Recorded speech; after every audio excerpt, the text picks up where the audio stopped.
2024년 첫 번째 주 안식일을 맞이했습니다.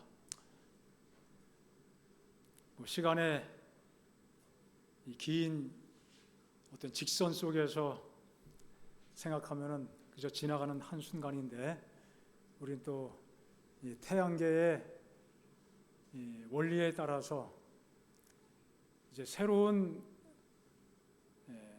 회전이죠. 공전, 또 태양이 지구를 한 바퀴 도는 또 특별한 시작을 맞이하게 됐습니다. 하나님께서 우리에게 해, 달, 별을 주신 이유가 있겠죠. 태양 그저 낮에 밝게 비춰주는 것이 아니라 연한과 사실을 이루게 하시는 하나님의 섭리가 오래전부터 있었을 것입니다.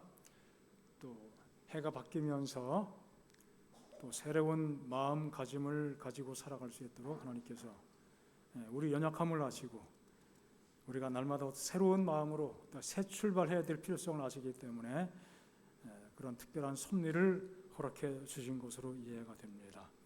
이제 한 해를 지내면서 우리가 늘 함께 인사 나누는 것처럼 복을 많이 받으시고 더 건강하시고 또 마음에 하늘의 평강이 늘 가득하시길 바랍니다. 하나님의 은혜 가운데 영적으로도 더 충실히 또 자라가는 그런 한 해가 되기를 바랍니다. 자, 오늘 제목이 뭡니까? 영적 성숙입니다. 영적으로 자라가자는 뜻이죠.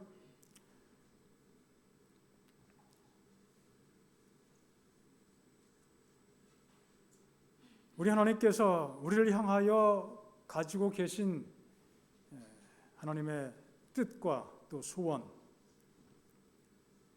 바로 그것이 영적 성숙이 아니겠습니까? 이것은 우리가 이 땅에서만 경험되는 것이 아니고, 여러분, 하늘에 가서 우리의 성숙함이 멈추게 될까요? 하늘에 가서도 계속 이어질까요? 우리가 하늘에 가서도 영적으로 자라난다고 말씀하고 있죠. 그것이 우리의 또 믿음입니다. 우리가 30년, 40년, 50년 그 이상 교회를 다녔어도 이것은 여전히 우리에게 필요하고 매우 중대한 영적인 주제입니다. 우리가 영적으로 잘 음식을 섭취하고 또 활발하게 활동하면서 더욱 튼튼해지는 우리의 앞날의 삶이 되기를 바랍니다. 실물교훈에 보면 우리가 잘 알고 있는 우리의 성장 혹은 성숙에 관련되어서 식물이 자라는 것과 비교해서 말씀하는 내용이 있습니다. 식물이 자라는 거 특별한 카메라를 가지고 찍으면은 속도를 높이면은 막 올라오는 것도 보이고 잎도 피고 또 꽃도 피는 거 다 볼 수 있지만 평상시에는 아무리 봐도 보이지 않습니다. 크는지 안 크는지 모르는데 시간이 지나다 보면은 컸네, 그렇게 되죠. 우리의 영적인 성숙함도 그와 같다고 말씀을 하고 있습니다. 매 발전의 단계마다 우리의 생애가 완전하게 될 수 있다. 또한 우리에 대한 하나님의 목적이 성취되면 계속적인 발전이 있게 될 것이다. 하나님께서 우리 각자를 향하신 하나님의 뜻과 목적이 있는데 그 목적이 달성되는 과정을 통하여 우리는 끊임없이 발전하게 된다고 말씀하셨습니다. 그리고 그 자라남은 한순간에 단기간의 어떤 경험이 아니라 일생을 통해서 이루어야 할 사업이기도 하거니와 말씀드린 것처럼 하늘에 가서도 우리가 끊임없이 영적으로 하나님과 더 새로운 경험 속에서 자라가게 될 것이라고 말씀하고 있습니다. 우리 하나 살아가면서 영적으로 이런 모습을 보여줄 수 있고 또 주변에서 그 모습을 읽을 수 있고 하나님 앞에서 그런 모습으로 자라갈 수 있는 우리 모든 성도가 되시기를 바랍니다. 이 성경에는 성장 혹은 성숙하는 것과 관계된 그런 말씀들이 정말 많이 있습니다. 우리 무엇보다 예수님의 삶에 대해서 특별히 어릴 때 그분의 삶이 어떠했는지 누가복음에 간단하게 언급이 되어 있죠. 아이가 자라며 심령이 강하여지고, 이것은 심려요한에 관계된 이야기고, 또 누가복음 2장에 보면 예수님에 대해서 지혜와 키가 자라가고 하나님과 사람에게 더 사랑스러워 가시더라. 참 중요한 말씀 아니겠습니까? 자, 우리 아이들은 어떻습니까? 이 죄악 세상에서 살아가는 아이들은 제가 성장할 때만 해도 저희 어머님을 통해서도 이렇게 누차 들었던 이야기인데, 7살이 되면 어떻게 해요? 갑자기 미운 짓을 많이 해요. 조금 컸다는 거죠. 지고집이 더 강해지고. 미운 몇 살? 7살. 요즘엔 몇 살이 됐어요? 미운 4살 그러잖아요. 어려졌습니다. 그만큼 순수함이 사라지고 있다는 방증일 수도 있겠고요. 하나만, 그리고 또 그것을 또 다르게 생각하면은 세상의 그 완악함과 사악함과 이기심이 더 어린 아이 때부터 발현되기 시작한다. 그렇게 해석하면 좀 너무 과한 해석인가요?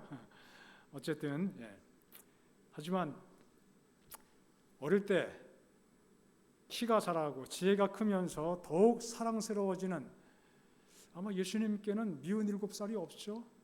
있으면은 죄인이죠. 그런 모습이 없으셨습니다. 자, 그러나 그 미운 7살의 그 모습은 그 시점만 나타나나요? 물론 이제 조금 더 철들고 나이 들면은 그 모습은 많이 줄어들지만, 또 살아가면서 그에 못지않게, 그 시절 못지않게 미운 짓 참 많이 하고 살아갑니다. 안 그렇습니까? 여러 가지 면에서 그런 모습을 보이고 있습니다. 하지만 우리가 이 말씀을 마음속에 담으면서 예수님께서 지혜와 키가 자라갈수록 하나님과 사람에게 더욱 어떻게 보였다? 사랑스러워 보였다. 점점 더 사랑스러워 가셨다. 바로 이 모습이 우리의 모습이 될 수 있게 되기를 축복합니다. 이것이 바로 영적으로 자라나는 사람들의 모습이죠. 성숙하게 되는 사람들의 모습입니다. 오늘 특별히 에베소 4장 14, 15절 아주 중요한 말씀이 있습니다. 이는 우리가 이제부터 어린 아이가 되지 아니하여 사람의 속임수와 간사한 유혹에 빠져 온갖 교훈의 풍조에 밀려 요동하지 않게 하려 함이라. 오직 사랑 안에서 참된 것을 하여 범사에 그에게까지 자랄지라. 그는 머리니 곧 누구시다? 그리스도시라. 우리의 신앙이, 우리의 영적인 모습이 더욱 안정되고 또 성숙해 갈 때 어린 아이의 그 모습을 다 벗어버리고 흔들리지 않고 든든한 믿음의 그 모습을 보이게 되고, 우리의 삶의 모습이 그렇게 그런 방향으로 가야 될 것을 말씀하고 있습니다. 그리고 우리의 영적 표준을 여기 말씀하셨습니다. 어디까지 자라가라고요? 자녀들이 자라가면서 이제 어머니나 아버지의 키를 능가할 때가 옵니다. 그럼 어떻게 해요? 아빠 나랑 키 재볼까? 그리고 엄마를 이렇게 내려다봐요. 그리고 키가 비슷하게 되면은 자기가 키가 더 큰 것처럼 이렇게.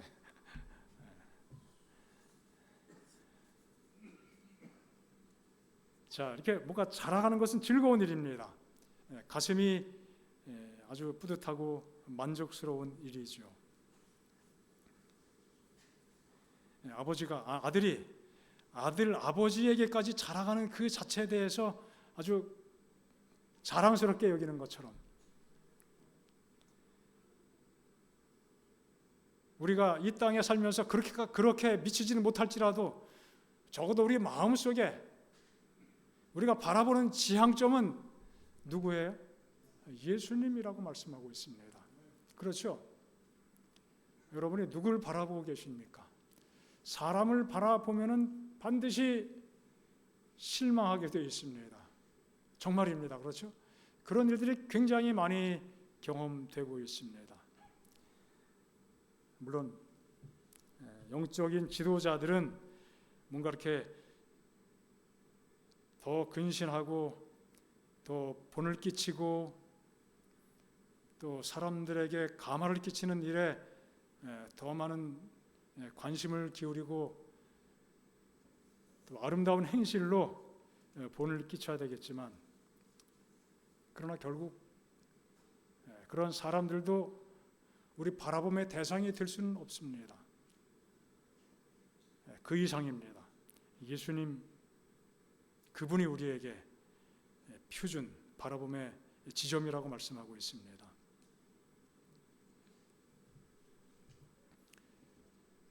자, 우리 자라남에 대한 또 한 말씀이 있습니다.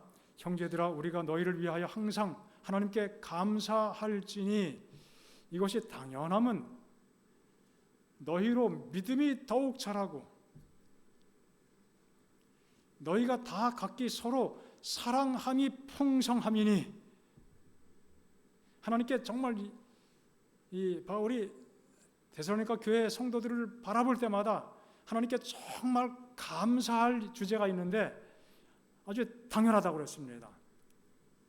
믿음이 자라고 다 각기 서로 무엇이 풍성하다? 사랑함이 풍성하다. 그것을 보고 참 흡족하고 하나님께 감사한다는 것이죠. 그래서 이게 보니까 믿음이 자란다는 것은 결국 무엇과 연결되어 있어요? 밀접하게 연결되어 있습니까? 사랑이 풍성한 것과 연결이 되어 있는 것을 볼 수 있습니다.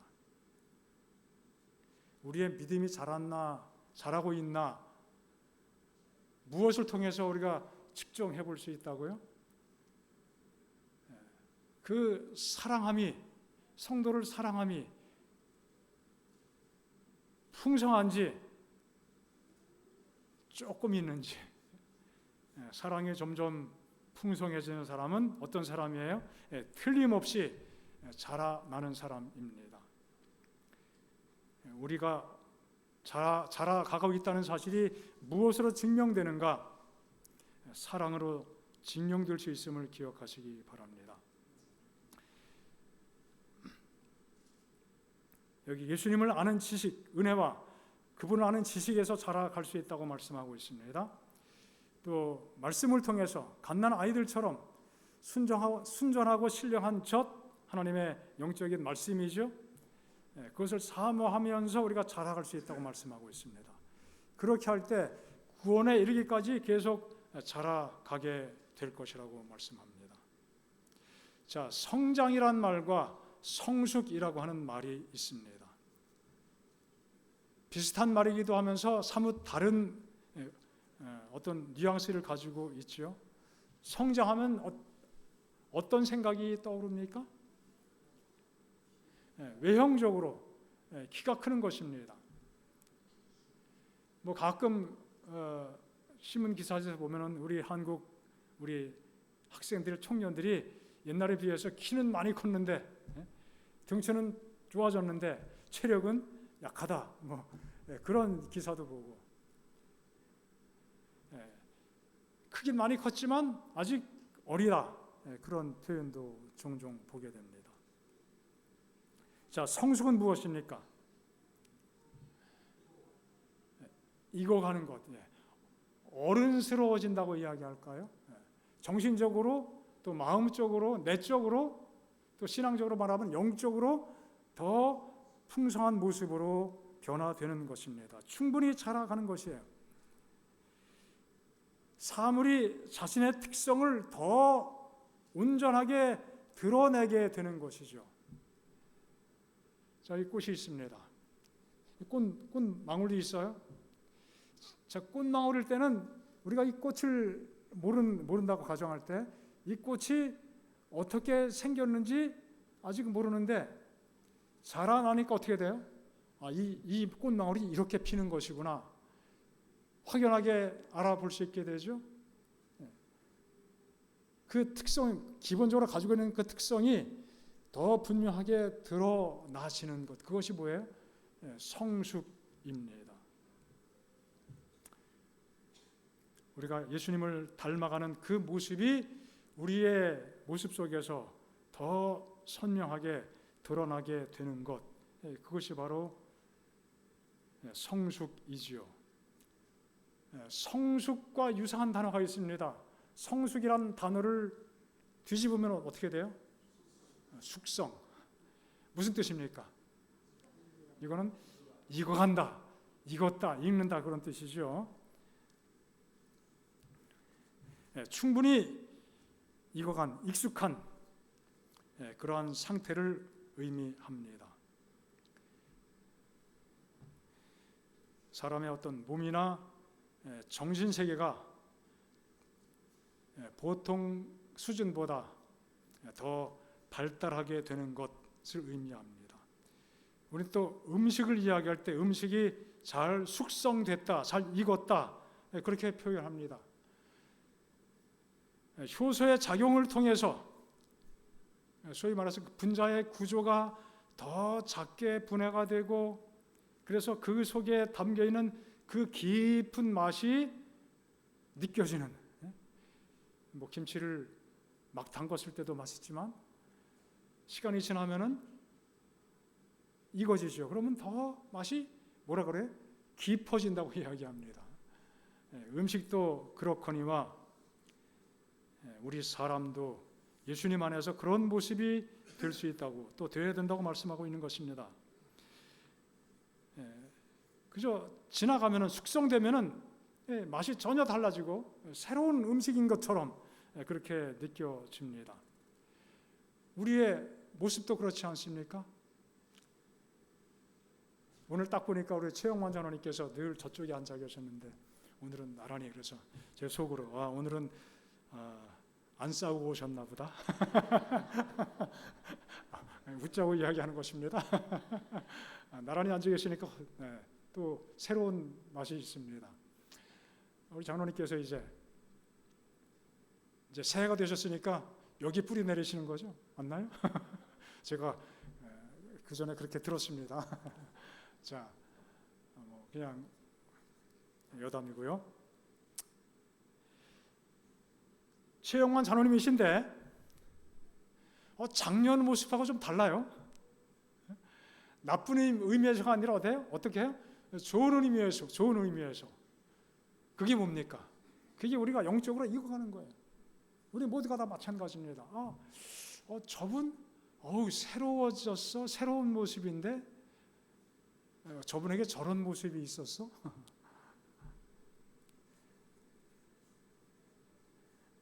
우리가 좀 그런 영적 경험 속에 살면 행복하겠죠? 과일은 아무리 커도 익지 않은 맛이 없습니다. 음식도 잘 익어야 맛이 나게 되는 것이죠. 우리가 살아갈 때 그런 익어지는 모습이에요. 오늘 한 해 동안 우리 그런 모습을 하나님께 드릴 수 있게 되기를 간절히 바랍니다.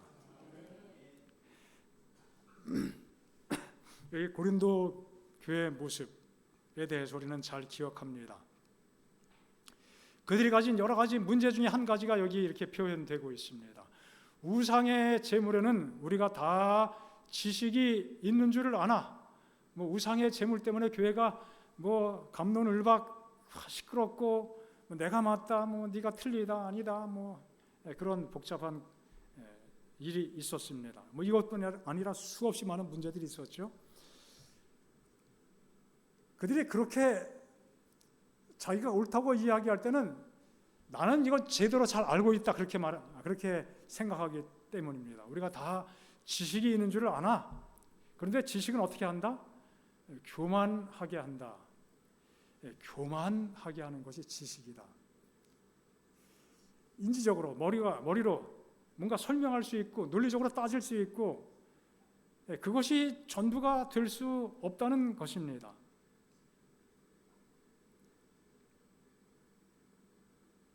우상의 제물에 대해서, 그 제물을 먹는 것에 대해서 여러 가지 견해들이 있고 이견들이 있는데, 그것 가지고 문제를 계속 만드는 것은 지혜롭지 못하다는 것이죠. 오히려 그런 지식이 그 사람들을, 고린도 교회 사람들을 어떻게 만들었다고요? 교만하게 만들었다. 이것이 바울의 진단입니다.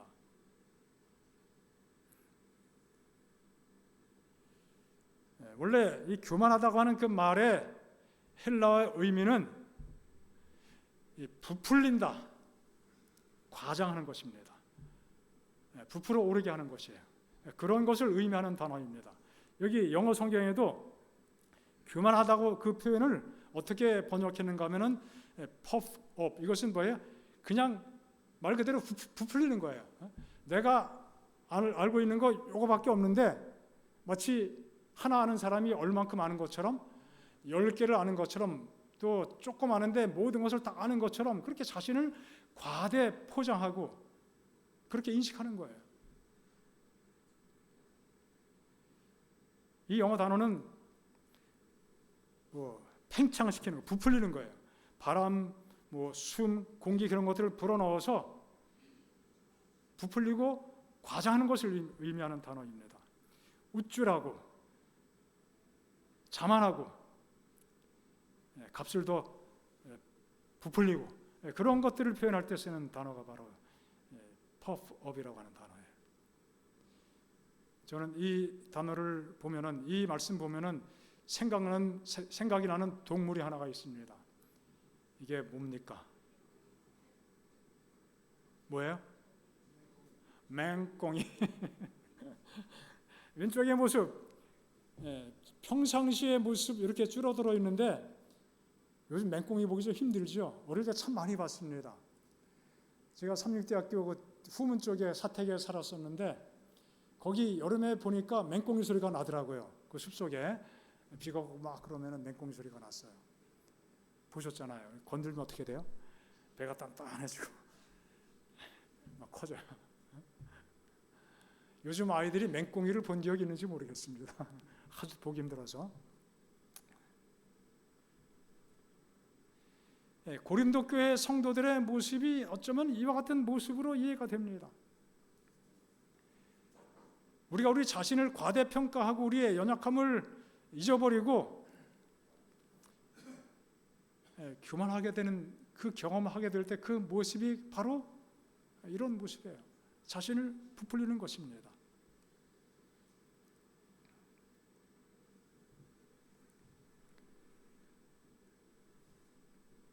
바울은 그래서 고린도 교회 성도들을 향하여 호소합니다. 우리가 다 수건을 벗은 얼굴로 거울을 보는 것 같이 주의 영광을 보매 그와 같은 형상으로 변화하여 영광에서 영광에 이르니 곧 주의 영으로 말미암음이니라. 이것이 인간의 모든 연약함, 또 연약함에도 불구하고 교만하게 살아가는 그 모든 모습 다 내려놓고 우리가 누구를 바라보고요? 예수님 바라보고 하나님의 영광을 바라보고 영광에서 영광으로 변화되는 그것이 우리 성도들의 삶이라고 강력하게 호소하며 말씀하고 있습니다. 그런 경험을 위해서 필요한 중요한 일이 있습니다. 우리가 다 무엇을 벗어야 된다고요? 벗은 얼굴로 거울을 보는 것 같이 주의 영광을 보매.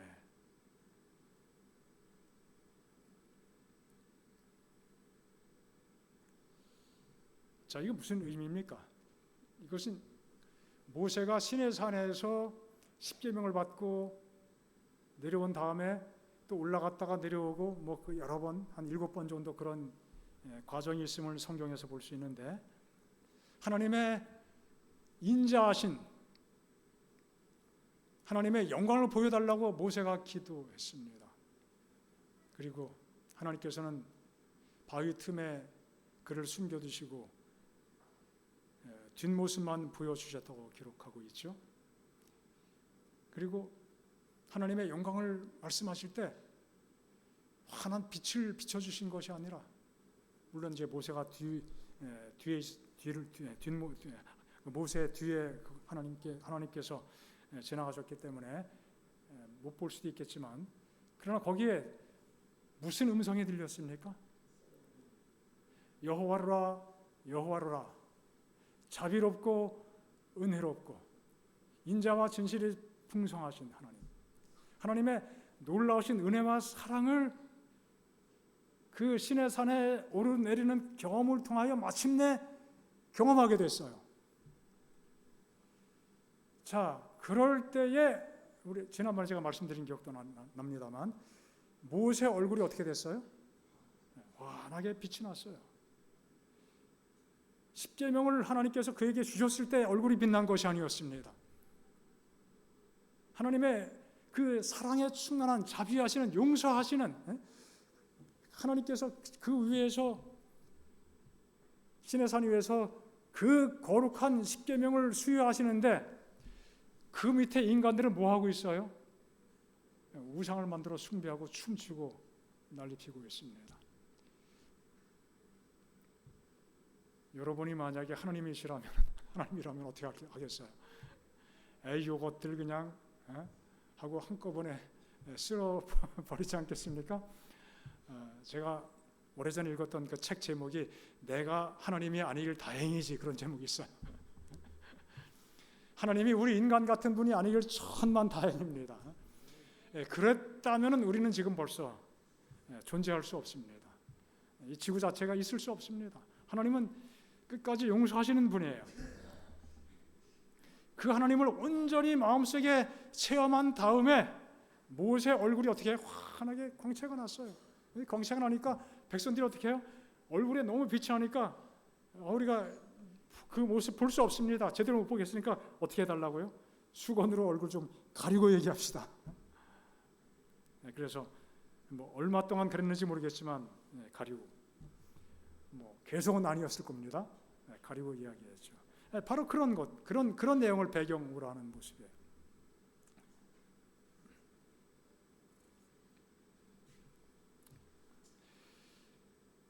자, 그러면서 수건으로 벗은 얼굴로 거울을 보는 것 같이 주의 영광을 본다는 이 말씀은 또 어떤 의미가 또한 포함되어 있는가?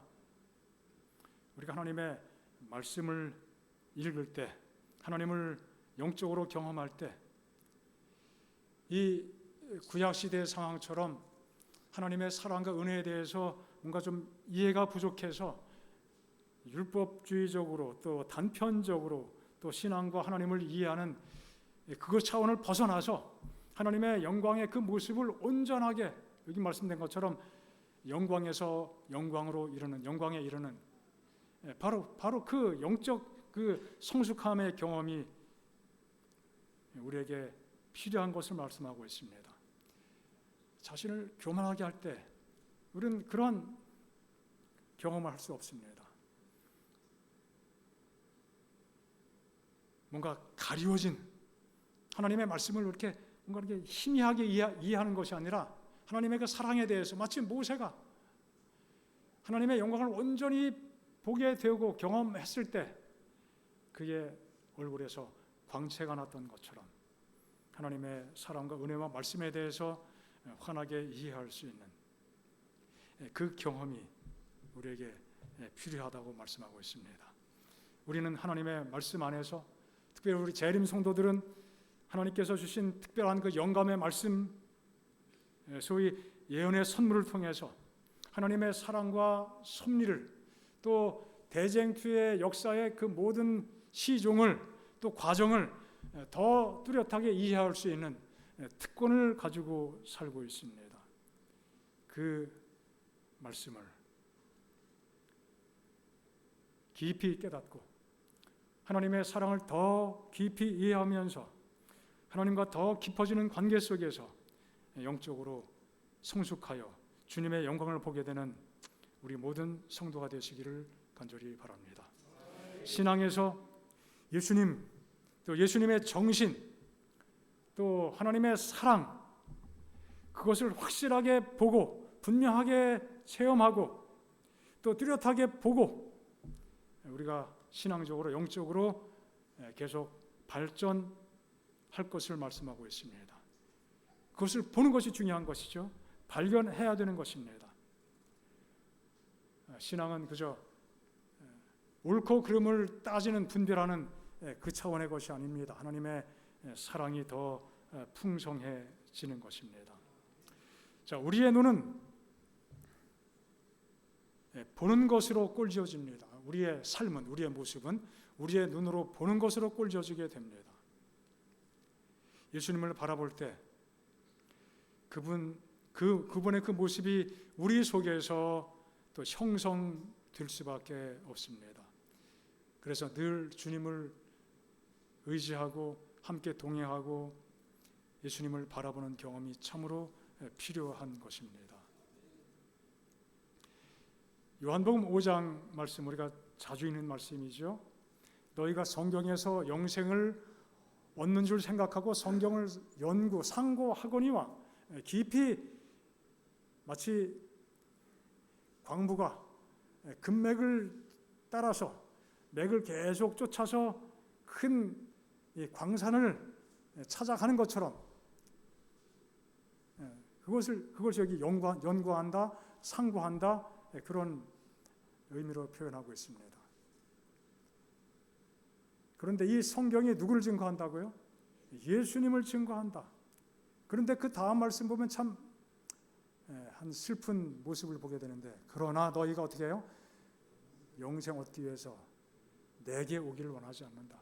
성경은 열심히 네가 읽고 연구하고 이거 성경 읽어야 영생을 얻는다 생각하고서 성경을 깊이 살피지만 그 성경의 주인공이신 누구에게까지 나오지는 못해요? 예수님께. 수건으로 가려진 것입니다. 그 수건을 걷어내야 되는데 걷어내지 못하고 그저 의문에 속한 것만 그들이 비상적으로 파악하고 있다는 거예요. 정말 그 속에 알맹이를 보지 못한다.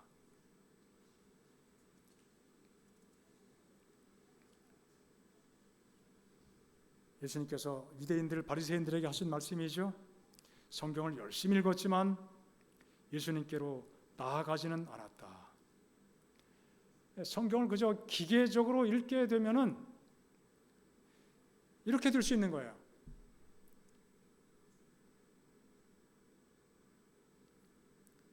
우리가 연결식 성경 공부, 때에 따라 어떤 성경의 주제를 설명할 때 유기하게 사용될 수 있는 방식이긴 합니다. 그러나 연결식 성경 공부의 취약점이 하나 있어요. 그 성경 말씀의 전후 문맥과 원래 의미를 건너뛰고 그저 그 성경 구절에 나타나는 피상적인 그런 것만 얘기할 수 있거든요. 그 깊은 의미를 맛보지 않고 그저 마치 구슬을 끼워가지고 하는 것처럼 그런 모습도 있지만 그런 그 취약점이 있습니다. 그 성경의 본래 의미를 깊이 파악하지 못하는 것. 우리가 성경을 볼 때 그런 부족함을 보일 수 있습니다. 기계적으로 성경을 읽게 되는 것이죠. 예수님과 관계없이 성경을 읽을 수도 있습니다. 이 성경 말씀 속에는 하나님의 사랑, 예수님의 정신을 제대로 이렇게 보지 못할 수가 있는 것이죠. 하나님의 율법은 정말 거룩한 것이고 귀한 것이고 좋은 것이지만 그것을 문자적으로만 읽기 시작하면 문제가 될 수 있죠. 율법주의가 된다면 그것은 전혀 바람직한 것이 아니고 성경을 잘못 받아들이고 이해하는 것입니다. 성경에서 누구를 볼 수 있어야 돼요? 예수님. 예수님을 보는 것, 예수님을 경험하는 것. 그래서 예수님께서 우리 마음속에 들어오시고 우리 마음을 새롭게 해주시고 새롭게 변화시켜 주시는 그 경험이 우리의 영적인 삶에 필요함을 기억하시기 바랍니다.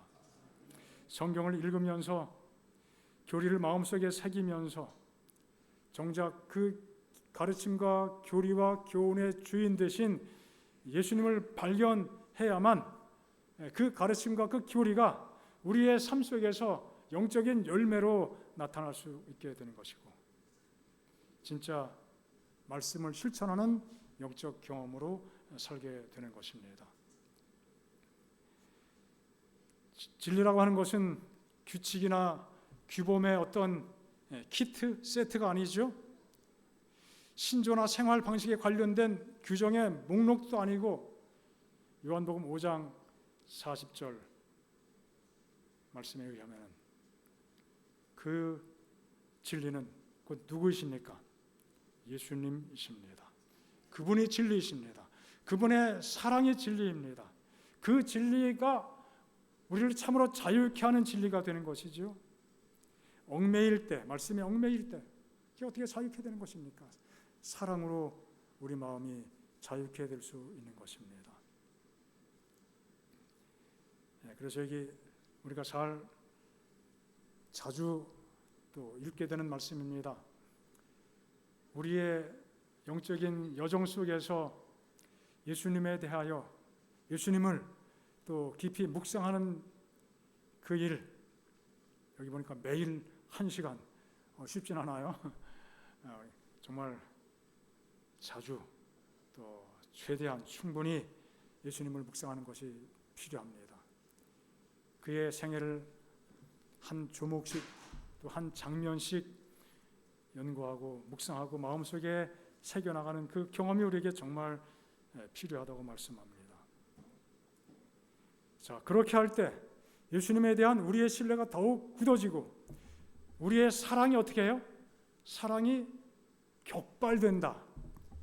격발이라는 단어는 군에 가서 총 쏠 때 듣는 단어예요. 방아쇠를 딱 당기는 게 뭐예요? 격발이라고 이야기합니다. 사랑이 어떻게 해요?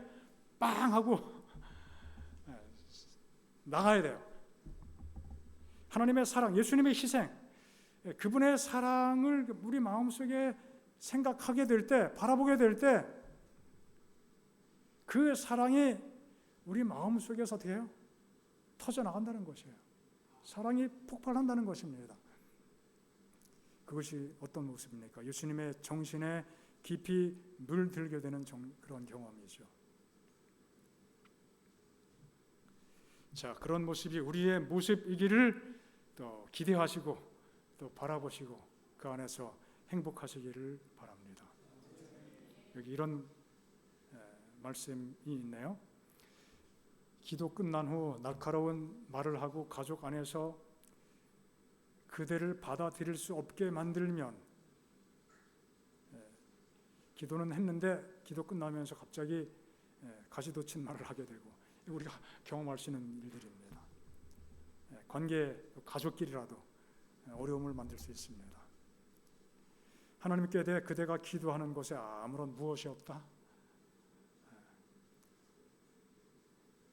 아무리 유창하게 기도할지라도 기도 끝난 다음에 이런 모습이라면은 기도가 정말 덕이 되는가? 그 다음에 또 재미있는 표현이 있습니다. 기도 마친 후에 초조해 하고 모든 것 하나님 자신에 대해 흠을 잡는 것은 이 일이 행해져 왔다. 제가 뭔가 좀 타이핑을 조금 미스했나 봐요. 그대의 기도를 그렇게 한다면은 뭐라고 그래요? 그대의 기도를 머리 위로 올라가지 못하게 한다. 기도가 나왔어요? 기도가 나와서 어디로 올라가야 돼요? 하늘로 올라가야 되는데 어디까지도 못 올라간다고요? 머리, 그러니까 요 앞에서 올라가다가 떨어지는 거예요. 기도가 하늘로 상달돼야 되는데, 물론 이제 비유적인 표현이죠.